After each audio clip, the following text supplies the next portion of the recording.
Very, very excited about having Mr. Robert Sanchez here today. He's the chairman and CEO of Ryder System. He's one of only 10 Latinos in a CEO position of a Fortune 500 company. It's pretty remarkable.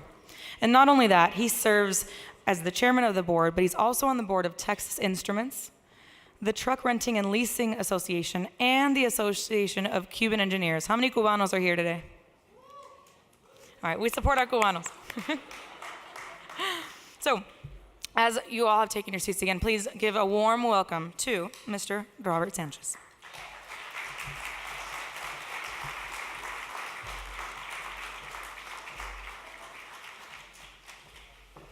All right, good afternoon. You know, I want to first congratulate Pedro and Ricardo because I think you've seen the power of persuasion of a Latino. Because to convince all these busy Latinos to show up in New York to an event about Latinos that actually doesn't have Latino in the name, the Alumni Society, is quite a feat. But seriously, congratulations. And I also want to congratulate all the folks that were on the panel. I think there was some really great insights on some of the important work that still needs to be done for Latinos in corporate America. And you know, one of the things that I have found interesting about today is the number of Latinos that have graduated from some of the top universities. Because I can tell you my experience, I went to University of Miami undergrad and I decided to get an MBA and decided to go to Wharton. And we had a hurricane over there. And when I got home, after I had gotten accepted to Wharton, I was very excited. I was working as an engineer. My father was an engineer from Cuba, from La Universidad de La Habana. So he figured, if I'm an engineer, that's it. I'm set for life. You're an ingeniero. You know, being an ingeniero is a big deal for Latinos. So I got home and I said, Dad, I got great news. I got accepted to the Wharton School. He goes, ¿Qué es eso de Wharton? And I go, Dad, it's a great business school. And I'm going to get an MBA. And I'm going to get an MBA. And he goes, MBA? He goes, ¿Qué es eso? He goes, ven acá, tú eres un ingeniero hoy. ¿Qué tú vas a hacer cuando tú saques este MBA? And I go, bueno, papi, voy a ser un ingeniero con un máster. Máster. Está bien. So the understanding of Ivy Leagues and what it means, I think, has taken us a while to get. But I assure you that this room will be much more filled in the next 10 years as we get more and more Latinos that graduate from the top universities and move on to do great things as all of you. You're the best and the brightest of the Latino community. You guys are all leaders and accomplished in your own right, so I want to congratulate you for that. And I want to, before I begin my personal story, I want to start off with a premise.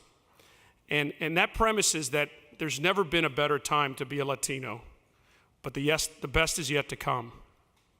If you think about it, Latinos make up 17% of the population today in the US, and by 2050, you heard, we're going to be 30% of the population.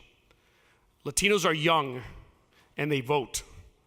The median age of a Latino in the US is 27, compared to the median age of 42 of non-Latinos. This year, 1 million Latinos are projected to turn 18. They're going to make up a quarter of the new young voters in America. We Latinos buy a lot of stuff too. We have a purchasing power of up to $1.3 trillion. And yes, the business environment today is more open to inclusion and more open to Latinos than it ever has before. The truth is, we're a bigger part of the population, we're a bigger part of the workforce, and corporate America is taking notice. And as you heard today, most companies have some type of program to help bring in Latinos, bring in qualified Latino employees and qualified diverse employees. Chief diversity councils, which you met a few up here today, diversity councils, employee resource groups, mentoring programs, all of these, I think, create great intentions for corporate America. But since we're here today to talk about turning intentions into actions, I think that in spite of the fact that the tide is in our favor, and there are many good intentions, there's still many areas that we haven't made much progress yet. And you heard one of those today. Out of the Fortune 500 companies, there's only 10 out of 500 CEOs that are Latinos. On the corporate boards, there's 137 Latinos out of 5,500 corporate board seats, so less than 3% Latino. So I would say the corner office and the boardrooms of corporate America are the next frontier for Latinos. So today I want to share some of my personal experiences that I think prepared me to become the CEO at Ryder. And also, since this is about turning intentions into actions, I want to talk about some of the things that we did at Ryder that created an environment for what was once a good old boy trucking company to really allow people of diverse backgrounds to flourish. So before I do that, I want to introduce a couple of people from Ryder that are here with me. First, Greg Green, who is our Chief Human Resources Officer, and he is the main architect of what you're going to hear me talk about today. So no, the answer here is not to hire Greg Green. You can hire somebody like him. But Greg is an honorary Latino, Gregorio Verde. So Greg, nice job. And then there is also Eugenio Sevilla Secasa, Gene Sevilla. Eugenio is a VP of International at Ryder. Eugenio's been with the company for many years. I like to say Eugenio was one of the pioneers for Latinos at Ryder. He was a Latino at Ryder before it was cool to be a Latino at Ryder. So I'm happy to have him here too. So I hope you're going to find, some of the things we did at Ryder to be applicable at your company, and maybe there's a version of this that you could take back and implement at your corporations. First, a little bit of background on the journey of Ryder. Ryder was started in Miami in 1933 by an entrepreneur named Jim Ryder. One man, one truck. He built up from one truck, he built it up into a multi-billion-dollar Fortune 500 company. When he left in the late 70s, at that point, professional management took over, and we did what many companies were doing at the time. We were diversifying. The idea was you could be like a portfolio manager company, right? Everybody's gonna be like GE. You're gonna own a lot of different businesses. So we owned insurance companies, we owned aircraft leasing companies, we were an aircraft engine overhaul business, we owned truck stops, we owned an auto hauling business. We even owned an oil refinery. We should have kept that one. But by the end of the 80s, we realized, this things looked good on paper, but it was really hard to manage all these businesses. We didn't know how to manage them. So what did we do the next thing? We decided, well, let's get rid of all these businesses. So we started divesting. And we spent most of the 1990s divesting out of businesses. And we focused on two major businesses. This truck leasing and rental business, where we own and maintain 220,000 trucks. And we had this logistics business that was just getting started, where we help companies with their supply chain business. And that's when I arrived at Ryder in the early 90s, when we were in the midst of all these divestitures. And as you might imagine, this was not a pleasant time at Ryder. It was a very trying time for the company, because we were a holding company, but every day we had fewer businesses to hold. So what that meant is there was a lot of turmoil in the company, and we were very much a command and control company. All decisions were really made at the top. So you had a lot of people that were accountable, but only the people in the most senior level of the company were really empowered to do anything. So as you might imagine, there was a lot of dysfunction. We had managers that were frustrated because they were held accountable but didn't feel empowered to do anything about it. There was no process in place for managers to know what they could actually make a decision on and what they couldn't. So guess what? They couldn't make a decision on everything. So every decision had to work its way up the organization and then had to come all the way back down and be implemented. So as you might imagine, we're very slow to get anything done. And the other thing that I think happened is people learned early on not to communicate bad news upwards. So managerial courage at Ryder was discouraged. So all of this frustration led to a lot of infighting. And there was a lot of finger pointing and not a lot of trust among the leaders at Ryder. So as you might imagine, not a good situation for results either. The company stock had underperformed. That we had activist shareholders at the company who were really talking about breaking up what was left of the company. They believed that the parts were worth more than the whole at Ryder. There had never in the history of the company been any diversity on the leadership team at Ryder. Even certainly no Latinos, in spite of the fact we're headquartered in Miami. And by the 1990s, the Latino community was a majority in Miami. Not one Latino, not one female, no diversity at all. Because you see that, and we talked about it a little bit earlier about cultural fit. The command and control type of management style led to people looking for people who would follow do exactly what they said. So what did you look for? You looked for people like you, people who had come up through the organization, who had had the same experiences, who had had the same background, who looked like you and had the same gender, because they had to have worked their way up through the company.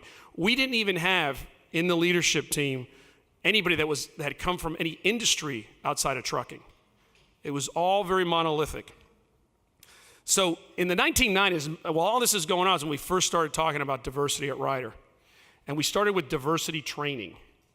And everybody's like, yeah, diversity training, we'll go to that, learn a few things about diversity. There's a little bit of that going on. So I would say those were the initial signs of intentions to do something. What really got things going was in the late 90s, we brought in a new CEO. His name was Greg Swinton. And Greg began an effort. He saw the dysfunction. He began an effort to start to establish some standard processes around those things that we needed to control centrally. Then he said, I want to create an environment there where we have the right accountability and the right metrics for frontline employees to be able to make decisions and do those things they need to do to take care of customers. Sounded pretty basic, but it was a big deal for us. We also learned during that time that a lot of the dysfunction that we had in the company was because of this command and control structure that we had set up. So we set out to change the leadership style at Ryder, one that was more empowered and more collaborative, which was a very different concept for us. We wanted a management style that was built on trust, that you would empower people and you'd empower leaders to do what they needed to do. You would hold them accountable, and you had the metrics to hold them accountable, but you would empower them to do what they needed to do. And once these processes and these metrics were in place, we rolled out a list of 4 leadership competencies that we felt we wanted in this new world at Ryder. And the 4 were character. We wanted people of character. That meant people who will do the right thing even when no one's looking. We said we wanted people with good judgment. That meant people who seek out others' advice and views before they make a decision. We said we wanted people who knew how to have good relationships. That meant people that fostered diversity and people that treated everyone with respect, not just your boss, but your peers and the people that work for you. And then last but not least, we wanted people who could get results. We wanted people who could get things done. 4 things. We could have picked 10. We picked those 4. And I'm sure you all are saying, yeah, yada, yada, yada, yada. You know, leadership team goes off on a retreat. They have a few drinks. They play golf. Or they come back and they give you these nice buzzwords. They put them up on a poster and they tell everybody these are the new values or the mission or the vision, whatever you want to call it. That's kind of what people thought at Ryder.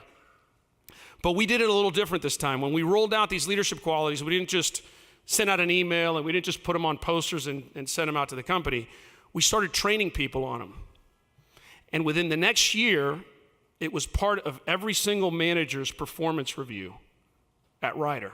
From the frontline manager all the way to the most senior manager. It wasn't just about getting the results. It was getting the right results the right way. And that's when things started to change. Because what happened is when you start incorporating these things, we even incorporated into what we call our leadership bridge. And that's where we take people from the organization who are going to be the next senior leaders of the company and we train them. In order to be on the leadership bridge, you had to have those 4 qualities. So guess what happened? A lot of the frustration started going away. The empowerment that people felt about being able to actually do what they needed to do that they knew was right was noticeable. There was a lot less time spent infighting and pointing fingers, and a lot more time was spent talking about the market and about customers and what we needed to do to really grow the company. We went from a dysfunctional company to a functional company. Our stock this year hit an all-time high. We've outperformed the S&P in each of the last 5 years. We're the leaders in the markets that we play in, truck leasing and logistics. We're growing. We're launching new products. We're delivering on what we've promised to our customers and our shareholders. We hired 1,700 additional people last year at Ryder. We have 31,000 employees. We hired another 400 just in the first quarter of this year. And what I'm really proud of is this year in Forbes' list of America's top employer, we came in at 62. Not Google yet. Where's our Google person, which is number 1?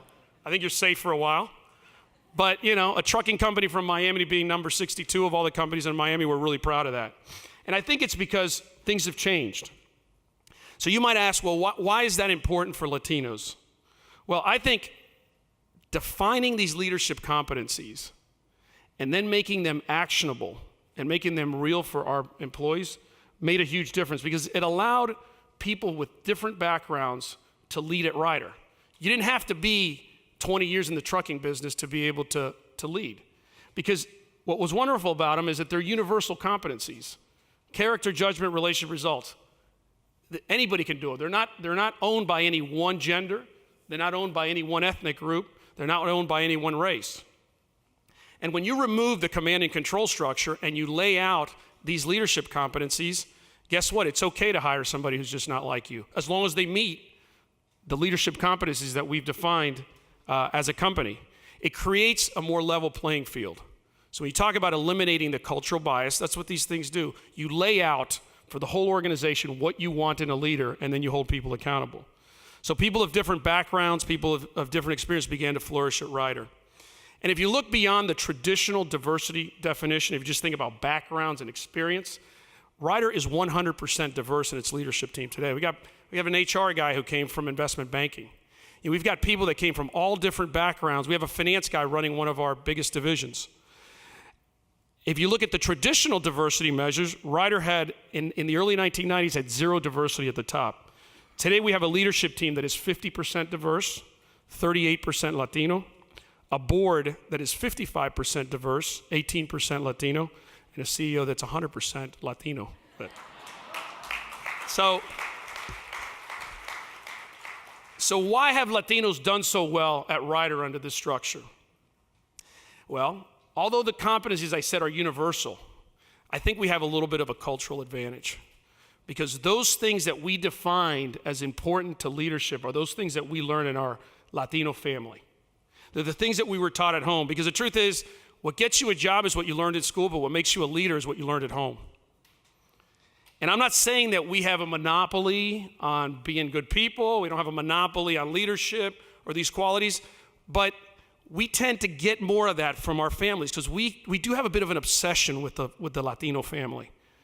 You know, other ethnic groups make families important, but for us, it is, in many cases, the most important thing in our life is our Latino family. And not just our parents and our brothers and sisters, but the tios, the primos, the neighbors who we're told are tios, but they're really neighbors, the abuelos. But we're taught from an early age to value family and to seek out our family, seek out time with them. And as such, we spend a lot of time with the family. And we learn from family. We learn from people in our family who teach us about character. They teach us about judgment. They teach us about getting along and treating others with respect. And they teach us how to get things done. So for example, in my family, I learned about character from my family. You see, Latino families, there's always a patriarch or a matriarch that everybody looks up to. Well, in my house, it was my grandfather, and then it was my father. You know, both are men of great integrity. For starters, they each had marriages that lasted over 50 years. They each had a very strong work ethic. My grandfather was an immigrant from Spain to Cuba, and he went to Cuba when he was 13 years old with a third grade education. He worked as a laborer until the age of 50 when he had saved up enough money to buy a cafeteria in Havana. That cafeteria was taken away a few years later by the Castro dictatorship. He came to the U.S. At a very late age. He came to the U.S. As a 70-year-old man, and I'll tell you in a second about where that ended up. My father, on the other hand, he came to the U.S. with no money. He was an engineer. When he came here, he didn't have any experience as an engineer. Even though he was an experienced engineer in Cuba, he didn't have anything here. Started working as an office clerk, and he worked as an office clerk until he was able to become an engineer. As my grandfather, I was mentioning, as my grandfather got to the U.S. at the age of 70, even though he had owned his own cafeteria, he got here. At 70 years old, he could have just stayed back and said, I'm 70. He wanted to work. He worked as a janitor at an office building down the street from our house. Never complaining, no resentment, not feeling sorry for himself, just happy to do an honest day's work. That was the example that I got of character in my Latino family. Role models of people with character and integrity. I also learned about judgment from my Latino family, seeking out the views of others before making decisions. We're all either immigrants or children of immigrants. And as immigrants, we don't always have all the answers. A lot of things are new. My parents, a lot of things that we faced were brand new. They'd never come across this before. So they had to ask. They had to ask people. And back in the day before there was a Facebook, we didn't have a social network, but we had the Latino Family Network. And the Latino Family Network did not involve the internet or any smartphones. It involved pastelitos, cafecito, and getting together and talking when big decisions needed to be made. So for example, when my sister and I were getting to college age, my non-Latino friends went to college counselors. They reached out to financial aid places. They talked about whether we needed to go to a big school, a little school, public school, Northeast, Midwest. For my sister and I, it was easy. We wanted to go to the University of Miami because it was near La Familia, because you couldn't leave La Familia. So we got home, we said, Mom, we want to go to University of Miami. Okay, University of Miami is a private university, very expensive even back then, so that was going to be a challenge. So what did my mother do? She did what she always did. She reached out to the Latino Family Network. Tia Gloria. She had a cafecito with Tia Gloria. And by the way, Tia Gloria was not really my tia. I found this out later. She was a good friend of my mom's from Cuba, but since she was such close friends, she became, because that's one thing we do in the Latino family. We do add people along the way if they're very close. So Tia Gloria did not work at a bank. She was not an advisor for financial aid, and she was not very wealthy either, but Tia Gloria had a vecina. She had a neighbor, and the vecina worked at the University of Miami. And her children went to the University of Miami for free. That's how my mom found out that the children of employees at the University of Miami got to go for free. 2 cafecitos later, my mother had a job offer as a data entry clerk at the University of Miami. So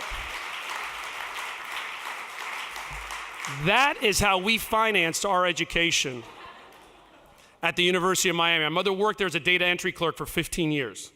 No need for college counseling, no need for financial aid. My sister graduated with a master's degree in accounting. I got a bachelor's degree in engineering, and my younger sister got a bachelor's degree in education, debt-free. That's how we made decisions in the Latino family, reaching out to people and looking for help.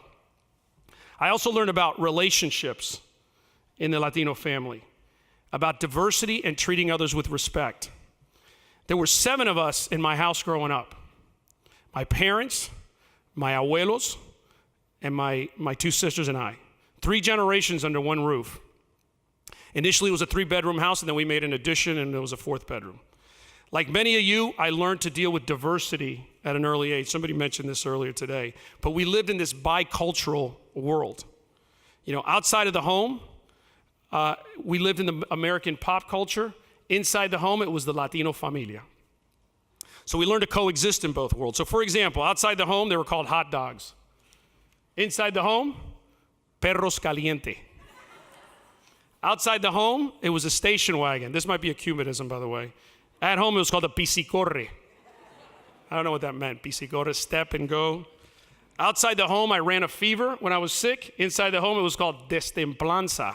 Does anybody know what that is? It's like a low-grade fever for Cubans. Outside of the home, there were sweet 16 parties. Inside the home, my sisters had a quinces. And outside the home, we listened to Van Halen.